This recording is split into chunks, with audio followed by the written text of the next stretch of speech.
Hey everybody, this is Pastor Sean Odom from Crosspoint Church in Weatherford, Oklahoma with your God is Awesome and the Bible is Cool vlog. Today's focal passage comes from the book of Ephesians chapter 4, verse 32. Here is what it says. It says, "Be kind and compassionate to one another, forgiving each other, just as Christ God forgave you." You know, we've heard it many times that we need to learn how to forgive and forget.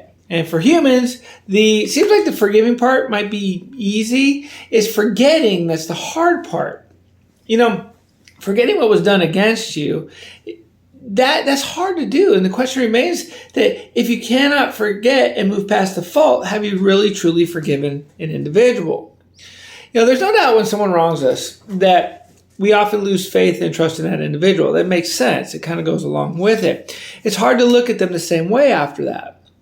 When thinking about what they've done, we're reluctant to open back up or make ourselves vulnerable to the person because of what has happened. The relationship with that person has been broken in some way. And it's going to take time to repair that. It always does. Many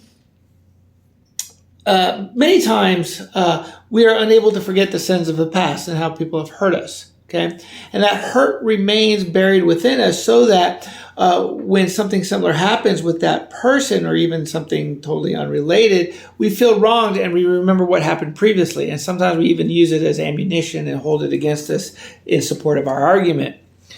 That's kind of a foul on the play in terms of communication and conflict resolution, but we won't get into that right now. Here's the deal. Scripture tells us that love doesn't hold grudges.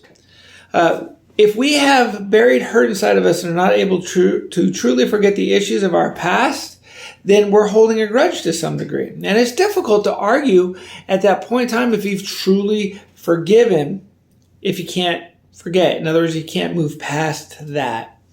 God's forgiveness doesn't work that way, thankfully. Thankfully, God's forgiveness doesn't work that way. You know, His love for us eliminates our transgressions. And when we come to Him with a humble and a contrite heart, and we're begging for forgiveness, He removes our sin. It says, as far as for the east is from the west, He remembers them no more. He doesn't hold them against us anymore. That's what it means to forget there. And then the idea here is, according to the book of Ephesians, is that's the same kind of love we need to have for one another. So what do we do with all this? If there's someone who's wronged you and you've buried that hurt inside, okay, we got to do the right thing. We're supposed to go to that person, all right, and try to work that out and work towards reconciliation so that we can get past those things and forget the transgression and to repair the relationship and then reunite in love in some way, shape, or form.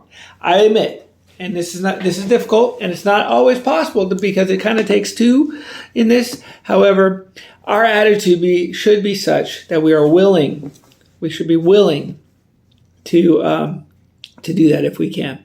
So, God bless everybody. Take this to heart, and hope to see you guys on Sunday. Take care.